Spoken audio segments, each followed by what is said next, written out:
안녕하십니까. 월간조선 박희석입니다. 오늘은 문재인과 김정은이 잠 못 드는 이유에 대해서 한번 얘기를 해보겠습니다. 그 두 사람이 숙면을 취하는지 취하지 못하는지에 대해서는 제 관심사도 아니고 제가 알 수도 없습니다만, 최소한 그제 나온 대법원 판결을 보면은 이 사람들이 편하게 잠자는 거는 좀 어렵지 않을까, 이런 생각이 듭니다. 그제 27일 날 대법원이 대북전단을 살포했다는 이유로 문재인 정부가 이 자유북한 운동 연합이 있지 않습니까? 대북전단을 살포하는 거를 이제 주 활동으로 하는 박상학 씨가 운영하는 그 자유북한 운동 연합의 법인 설립을 취소를 했습니다. 그래서 여기에 대해서 이제 그 자유북한 운동 연합 측에서 문제 제기를 했고, 결국에는 이제 법원에 이제 소송을 제기를 했는데 1심, 2심에서는 다 패소를 했습니다. 그런데 대법원이 27일 날 이거는 잘못했다, 이 원심은 뭔가 법리 해석에 오해가 있다 해가지고 이거를 갖다가 파기하는 그런 결정을 내렸습니다. 그런데 이게 27일 날 나왔는데 왜 29일 날 얘기하느냐, 이렇게 혹시 생각하실 분도 계시는데, 27일 날 나왔지만은 이게 판결문이 안 올라와 있지 않습니까? 그래서 그 판결문이 나오는 그 이후에 제가 요거에 대해서 말씀드리려고 조금 시간이 좀 늦게 됐습니다. 대법원은 뭐라 했냐면, 대북전단 살포 이거 북한 주민들한테 북한 정권의 실상을 알리고 북한 인권 문제에 대한 국내외 관심을 환기시키는 이런 분명히 공적인 역할을 한 것이다. 그랬기 때문에, 그리고 이걸로 인해서 대북전단 살포로 인해서 뭐 접경지역 주민들의 생명과 안전에 위협이 생긴다라고 하는데, 그런 구체적인 증거가 없기 때문에 그렇게 단정할 수가 없다. 그러므로 이 법인 설립을 취소하는 것은 부당하다, 이런 취지의 판결을 했습니다. 그러면 이 대북전단 금지법 여러분들 많이 들어보셨고 그 내용도 뭔지 아실 겁니다. 이 남북관계 발전법이라고 있는데, 여기에다가 대북전단을 날리는 걸 금지하는 조항을 문재인 정권이 만들어 놨습니다. 여기에 대해서 우리 국내에서도 어마어마한 반발과 비판, 지적이 있었고, 이거는 헌법상 국민의 기본권인 표현의 자유를 침해하는 것이다. 그 다음에 같은 국민인 북한 주민의 알 권리를 침해하는 것이다. 그리고 국제사회에서도, 미국 하원에서 뭡니까? 톰 렌토스 위원회? 그게 뭐 공식 위원회는 아닌데 그 인권에 대해서 이렇게 논의하는 그 미국 하원 의원들끼리 만든 그런 모임인데, 거기에서 청문회를 열겠다고 청문회도 열었습니다. 그리고 온갖 국제인권단체에서 이 대북전단 금지법에 대해서, 아니 국민의 인권을 침해하고 국민의 기본권을 침해하고 북한 인권에 악영향을 미치는 그런 법률을 왜 만들어 놨느냐라고 이렇게 지적을 했지 않습니까? 근데 거기에 아랑곳하지 않고 문재인 정권은 이거를 강행했지 않습니까? 왜 그렇습니까? 여러분들 익히 다 아시다시피 이거는 김여정 하명법이기 때문에 그렇습니다. 왜 김여정 하명법이냐? 이게 2020년 들어서 북한 김정은이의 여동생 있지 않습니까? 김여정이가 갑자기 돌연 막 탈북자 요 대북전단 살포에 대해서 아주 막 벨소리를 다 해야 되지 않습니까? 세 차례에 걸쳐서 벨소리를 다 해야 되고, 결국에는 뭡니까? 개성공단에 있던 남북공동연락사무소, 우리 국민 세금이 170억, 180억 가까이 들어간 그 시설을 갖다가 지네들 마음대로 폭파시켰지 않습니까? 지금 더불어민주당 전당대회 의혹의 핵심 당사자라고 의심받는 송영길 씨. 송영길이라는 사람이 그때 뭐라 했습니까?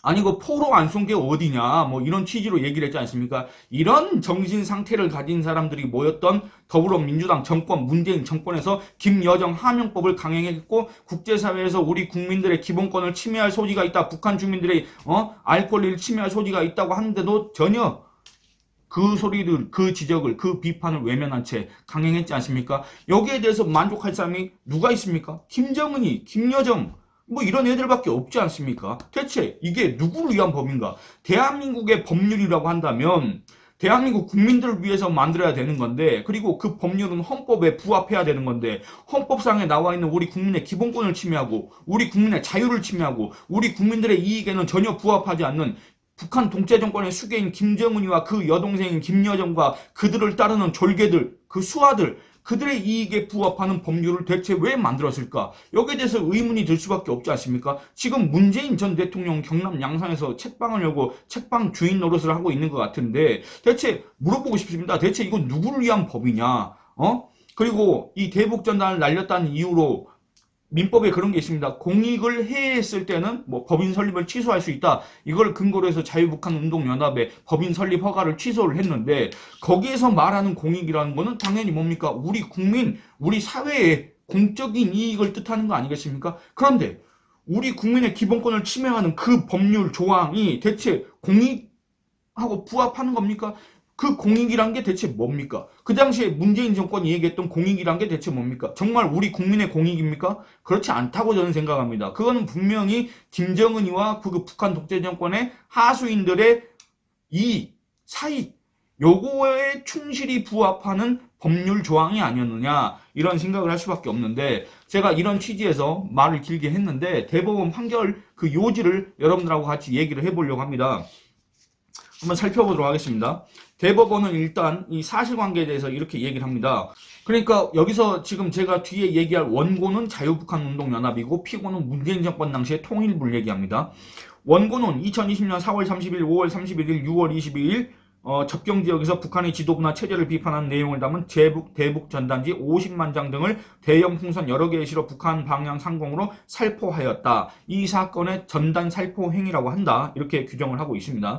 피고는 2020년 7월 17일 여기서 말하는 피고는 통일부를 얘기합니다. 2020년 7월 17일 이 사건 전단 살포 행위가 접경지역에 거주하는 주민들의 생명, 신체의 안전에 대한 위험을 초래하고 남북관계의 긴장 상황을 조성하는 등 공익을 해왔다는 등의 이유로 원고에 대한 법인 설립 허가를 취소하였다. 이 이후에는 대법원이 원심이 여기에 대해서 어떻게 판단했는지 그거를 이제 기술을 하고 있습니다. 이건 원심이기 때문에 1심과 2심, 특히 이제 2심에서 어떻게 판단했는지 그걸 이제 서술하고 있는데 그걸 또 감안해서 들어주시길 바랍니다. 이건 2심 판결 내용입니다. 원고가 주된 사업으로 추진한 이 사건 전단 살포 행위의 기간과 태양, 그로 인해 유발된 위의 내용, 피고의 계속된 중단 요청에 대한 원고의 태도, 공익 침해의 정도와 경위 등을 종합하여 이 사건 전단 살포 행위가 접경지역에서 군사적 충돌 위험을 발생시켜 그곳에서 거주하는 주민들의 생명, 신체의 안전에 대한 위험을 야기하고라고 분명히 원심에선 얘기했습니다. 그런데 이게 정말 어처구니가 없는 소리 아닙니까? 북한 주민에게 전단을 날려보내고 그 전단에 무슨 내용이 있습니까? 북한 독재 정권을 비판하는 내용, 그리고 지금 세계가 어떻게 돌아가는지 이 국제 정세에 대한 내용, 그리고 이 북한에 대해서 북한 독재 정권에 대해서 이 세계적으로는 어떤 시각을 갖고 있는지 그런 내용들을 담아서 전단에 담아서 날려보낸 거 아닙니까? 그리고 거기에다가 미화 달러를 갖다가 실어 보내고 우리 영상 콘텐츠, 한류 콘텐츠가 담긴 그 USB를 또 날려 보내고 그랬지 않습니까? 이게 왜 접경지역 주민들의 생명과 신체의 안전의 위험을 야기할 수가 있습니까? 이 행위와 이 결과가 연결이 됩니까, 여러분들은? 아니, 대북전단 날려보냈다고 해서 접경지역 주민들의 생명과 신체에 대한 위험을 야기한다. 이게 인과관계가 성립하냐 그겁니다. 안 되지 않습니까? 그러면 그 사이에 뭐가 있습니까? 북한 주민의 알 권리를 위해 북한 주민의 최소한의 인간다운 생활에 일조하기 위해서 돈을 보내고 외부 정보를 유입시키고 이런 어떤 비군사적 행동에 대해서 군사적 협박을 해댄 자들이 과연 누굽니까? 곧 무슨 일을 낼 것처럼 공갈을 쳐댄 자들이 누굽니까? 바로 북한 독재 정권이지 않습니까? 우리 국민의 생명과 안전에 대해서 협박을 해댄 자들이 누굽니까? 그것도 바로 김정은과 그 수하들 아닙니까? 그 졸개들 아닙니까? 그럼 반국가단체가 우리 국민의 생명과 안전을 갖다가 위협하고 우리 국민을 향해서 협박을 해댄 거 아닙니까? 그렇지 않습니까? 접경지역 주민들의 생명과 신체의 안전에 대해서 위협을 한 자는 자유북한운동연합도 아니고 그 자유북한운동연합이 날려보낸 대북전단도 아니고 거기에 대해서 군사적 도발을 하겠다고 무력 행위를 하겠다고 이렇게 협박을 해댔던 북한 독재 정권 아닙니까? 그런데 그 책임 갖다가 대체 어디다 묻고 있는 겁니까? 그렇지 않습니까? 그리고 또 2심 뭐라 그랬냐? 남북 간의 군사적 긴장을 고조시켜 대한민국 정부의 평화적 통일정책 추진에 중대한 지장을 초래하는 등 직접적 구체적으로 공익을 침해한 것이며 라고 했는데 남북 간의 군사적 긴장도 마찬가지입니다. 우리가 북한에 도발을 한 일이 있습니까? 북한은 거의 매일 정전협정을 위반하고 거의 이거는 이제 연례 행사도 아니고 원래 행사식으로 맨날 도발을 해대고 있지 않습니까? 핵미사일 도발을 해대고 그 다음에 우리한테 그걸 공개하면서 우리가 핵 공포를 갖고 우리가 자기들의 핵 노예, 핵 인질이 되도록 계속 지금 협박을 해대고 있지 않습니까? 그 상황에서 그런 거는 비판하지 않고 북한 주민에게 전단을 날려보낸다는 그 행동 자체가 군사적 긴장을 고조시킨다는 그런 주장이 어떻게 성립할 수가 있습니까? 그리고 심지어는 이게 우리 정부의 통일정책에 중대한 지장을 초래한다? 이게 말이 되는 소리입니까? 만일에 북한 독재 정권이 우리 국민의 헌법상 표현의 자유를 침해하고 대북전단을 날리는 북한 독재 정권을 비판하는 이것도 표현의 자유의 영역에 해당하지 않습니까? 이런 헌법상 표현의 자유, 우리 국민의 기본권을 침해하고 이에 대해서 생명과 안전에 대해서 위협을 가하고 그런 협박을 자행한다면 여기에 대해서 경고해야 될 주체는 과연 누구입니까? 확고한 도발 억지 태세를 갖춰서 무모한 행동을 하지 말도록 경고를 해야 되는, 그런 행동을 하지 못하도록 해야 되는 책임을 가진 주체는 누구였습니까? 바로 문재인 정권 아니었습니까? 문재인 정부 아니었습니까? 문재인 당시 대통령 아니었습니까? 그런 책임을 갖고 있고 그런 방향에서, 그런 취지에서 일을 하라고, 그런 취지에서 헌법을 수호하라고 뽑아 놓은 사람이 대한민국 대통령 아닙니까? 그런데 문재인 전 대통령은 대한민국 대통령인지 남쪽 대통령, 김정은 국무위원장 그 산하의 남쪽 대통령인지는 잘 모르겠는데 자기가 남쪽 대통령이라고 계속 했으니까 제가 그 소리를 하는 겁니다. 그건 잘 모르겠지만 어쨌든 국민의 생명과 안전과 자유를 수호해야 할 책임을 가진 자가 대체 누구였습니까, 여러분? 그런데도 김여정이가 몇 마디 떠버리니까 거기에 대해서 뭐 말 한마디도 못하고 부랴부랴 입법에 나섰던 자들, 김여정이가 이렇게 얘기하니까 4시간 만에 문재인 정부 통일부가 법을 준비하고 있다 이렇게 했지 않습니까? 여러분들 그 장면 다 기억하시지 않습니까? 이랬던 자들이 대체 누굽니까? 그런 자들, 그걸 갖다가 또 이제 입법을 했던 자들, 더불어민주당 지금 국회의원들 아닙니까? 자칭 헌법기관이요, 지금 이렇게 꺼드럭거리는 자들 아닙니까? 이런 자들이 지금 현재 우리나라 국회에서 국회의원이랍시고 월급을 받아먹고 있다 그겁니다. 이게 말이 됩니까? 우리 국민의 기본권을 침해하는 법률을 만들어 놓은 자들이 헌법기관이라고 하고 지금 우리 국민의 세금으로 지금 월급을 받아먹고 있다 그겁니다. 이게 말이 되는 상황입니까?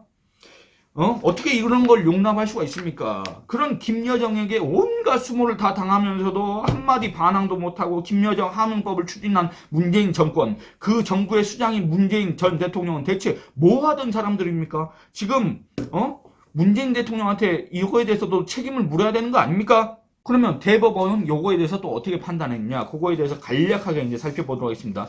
대법원의 판단은 이렇습니다. 북한의 인권 문제에 관한 국제적 사회적 관심을 환기시키기 위한 이 사건 전단 살포 행위는 표현의 자유, 결사의 자유에 의하여 보장되는 원고의 활동에 속하는 것으로 접경지역 주민들의 생명, 신체의 안전에 대한 위험 야기, 남북 간의 군사적 긴장 고조, 대한민국 정부의 평화적 통일정책 추진에 대한 중대한 지장 초래 등 피고가 이 사건 처분의 이유로 내세우는 공익은 매우 포괄적이고 정치적인 영역에 속하는 것이지 그 저해에 관한 근본적인 책임을 원고나 이 사건 전단 살포 행위에만 묻기는 어려운 것이어서 위와 같은 원고의 헌법상 기본권에 근거한 활동보다 피고가 이 사건 처분으로 달성하고자 하는 공익을 우선적으로 보호해야 한다는 점에 의문의 여지가 없는 경우에 해당한다고 보기 어렵다. 그리고 종합하여 볼 때 이 사건 처분을 통하여 원고의 법인격 소멸을 명하는 것이 그 공익 침해 상태를 제거하고 정당한 법 질서를 회복하기 위한 유효, 적절한 제대 수단으로서의 기묘하게 요청되는 경우에 해당한다고 보기도 어렵다. 결국 이 사건 전단 살포 행위가 일방적으로 공익을 해하는 행위를 한 때에 해당한다고 쉽게 단정할 수 없다. 이 사건 전단 살포 행위는 남북 간의 대치 상황 하에 정보 접근에 상당한 제약을 받는 북한 주민에게 북한 정권의 실상을 알리고자 하는 탈북민 등 중심의 정치적 사회적 활동의 일환으로 북한의 인권 문제에 관한 국내의 관심을 환기시키고 우리 사회 내의 중요한 공적 쟁점에 대한 지속적인 논의의 장을 마련하는 등 나름의 공적 사회적 역할을 수행하는 측면이 있음을 부정하기 어렵다. 헌법 제21조 1항이 결사의 자유와 표현의 자유를 보장하는 것은 국가 권력에 예속되지 않는 자발적 독립적 의견 형성을 가능하게 하고 그에 기한 응집된 힘으로 정치적 의사를 표현하게 함으로써 민주적 기능을 수행하도록 하는 목적도 있으므로 그 헌법적 가치를 쉽게 부정할 수 있는 것은 아니다. 접경지역에 거주하는 주민의 생명, 신체의 안전에 대한 위험을 초래하고 남북관계에 긴장 상황을 조성한다는 이 사건 처분의 사유는 이 사건 전단 살포 행위를 통해 원고가 전달하려는 내용을 북한이 문제 삼기 때문에 성립하는 것이므로 이 사건 처분이 단순히 표현의 내용과는 무관하게 표현의 방법만을 제한한 것이라고 보기도 어렵다. 그러니까 이 대북전단을 날리는 거, 그거를 지금 북한이 문제 삼는 게 아니라 그 대북전단에 지금 이렇게 나와 있는 그런 내용들 있지 않습니까? 그 USB에 담은 그 콘텐츠들이 있습니까? 여기에마저도 북한 정권이 온갖 협박을 해야 되고 뭘 쏘겠니, 뭐 쏘겠다 어쩌겠다 벨소리를 다 해야 되니까 그러면 결국에는 이건 대북전단 살포 행위에 대해서 지금 북한이 발악하는 게 아니라 거기에 담긴 콘텐츠에 지금 발악하는 거 아니겠습니까? 그러면 결국에는 우리 국민의 표현의 자유를 북한 독재 정권이 침해하겠다라고 하니까 우리 정부가 거기에 대해서 예 알겠습니다 하고 법을 만들었다. 지금 이런 얘기를 대법원이 하고 있는 거 아닙니까? 그렇지 않습니까? 결국엔 뭐라 그러냐. 이 사건 전단 살포 행위는 그 당시 범죄 행위나 그에 준하는 행위로 평가되지도 않았다. 이 사건 처분 이후인 2020년 12월 29일 남북관계 발전에 관한 법률이 개정되면서 일정한 범위의 전단 살포 행위를 금지하고 이를 위반한 사람에 대한 형사처벌 조항이 신설되었으나 그마저도 국민의 생명 신체에 위해를 끼치거나 심각한 위험을 발생시키는 경우에 한정되었다. 남북관계 발전법에 따르더라도 금지되는 전단 등 살포 행위는 국민의 생명 신체에 위해를 끼치거나 심각한 위험을 발생시킨 경우에 해당하여야 하는데 북한이 다양한 정치적, 군사적 의도나 목적하에 2020년 6월 16일 개성공단에 있던 남북공동연락사무소를 일방적으로 폭파한 사실만을 근거로 이 사건 전단 살포 행위가 국민의 생명, 신체에 위해를 끼쳤다거나 심각한 위험을 발생시킨 사실이 증명되었다고 보기도 어렵다. 그럼에도 원심은 이 사건 전단 살포 행위가 민법 제38조에서 정한 공익을 해야 하는 행위라 한때에 해당한다고 판단하여는 바 이러한 원심의 판단에는 민법 제38조 소정의 공익을 해야 하는 행위를 한 때에 관한 법리를 오해함으로써 판결에 영향을 미친 잘못이 있다. 그래서 결론은 뭔가? 그러므로 나머지 상고 이유에 대한 판단을 생략한 채 원심 판결을 파기하고 사건을 다시 심리 판단하도록 원심 법원에 환송하기로 하여 대법관의 일치된 의견으로 주문과 같이 판결한다 라고 했습니다. 여러분들 이 대법원의 아주 지극히 상식적인 판단에 대해서 어떻게 생각하십니까? 그럼에도 이 판단을 보고 이 대법원의 판결을 접하고 잠을 못 잘 사람들이 분명히 있을 거다 그겁니다. 근데 제가 생각했을 때 김정은이는 100% 그리고 김여정이도 100% 그리고 그 졸개들도 100%일 것 같은데 우리 사회 안에도 아마 잠 못 드는 사람이 있지 않을까 이런 생각이 든다 그겁니다. 그 중에 한 사람이 떠오르는 사람이 누구냐 바로 경남 양산 책방 주인 문재인 전 대통령이 아닐까 이런 생각도 든다 그겁니다. 여기에 대해서 여러분들 의견을 남겨주시기 바랍니다. 예, 오늘 이만 줄이겠습니다. 감사합니다.